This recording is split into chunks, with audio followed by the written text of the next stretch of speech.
नंतर एक breaking news आपण पाहणार आहोत। पिंपरी चिंचवड शहराला पाणी पुरवठा करणाऱ्या धरणांमध्ये जूनपर्यंत पुरेल इतकाच पाणी साठा शिल्लक आहे। त्यामुळे पुढील टंचाई भासू नये यासाठी पाणी कपात केली जाण्याची शक्यता आहे।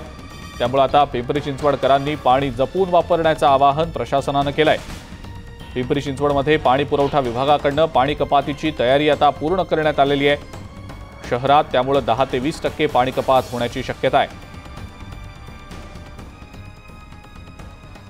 अधिक अपडेट या संदर्भातली आपण जाणून घेणार आहोत। गोविंद वाकडे आपले प्रतिनिधी आपल्या सोबत आहेत सध्या।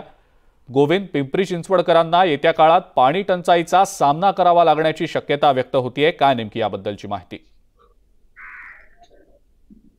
अजिंक्य, खरं तर उन्हाच्या झळा वाढत आहेत आणि आपल्याला माहिती आहे की हा जो महिना आहे तो अत्यंत महत्त्वाचा आहे। मात्र पिंपरी चिंचवड शहराला ज्या पवना धरणातून त्याचबरोबर भामा आणि आसखेड धरणातून पाणी पुरवठा केला जातो, त्या धरणामधला पाणी पुरवठा जून महिन्यापर्यंत पुरेल एवढाच उरलेला आहे आणि त्यामुळे आधीच या शहराला एक दिवसाआड पाणी केलं जातं। प्रशासनाने काळजी घेतलेली आहे, मात्र तरी देखील आता प्रशासनाकडनं हे सांगितलं जातंय पाणी पुरवठा विभागाकडनं की 10 ते 20% पाणी कपात केली जाऊ शकते आणि त्यामुळे नागरिकांना अत्यंत पाणी जपून वापरावं लागतंय। माझ्यासोबत काही नागरिक आहेत।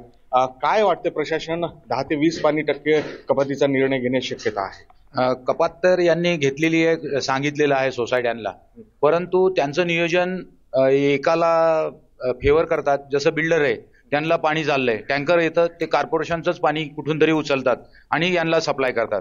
ते बंद करायला पाहिजे। तर अजिंक्य, जे काय वॉशिंग सेंटर आहेत, बांधकामाला जे पाणी पुरवठा केला जातो तो थांबवायला बरोबर आहे। 10 ते 20% पाणी कपातीची शक्यता आहे आणि या अनुषंगाने आता पिंपरी चिंचवडकरांनी पाणी जपून वापरावं असं आवाहन केलं जात आहे। गोविंद, धन्यवाद, आपण ही जी माहिती दिली त्याबद्दल। बुलेटिनमध्ये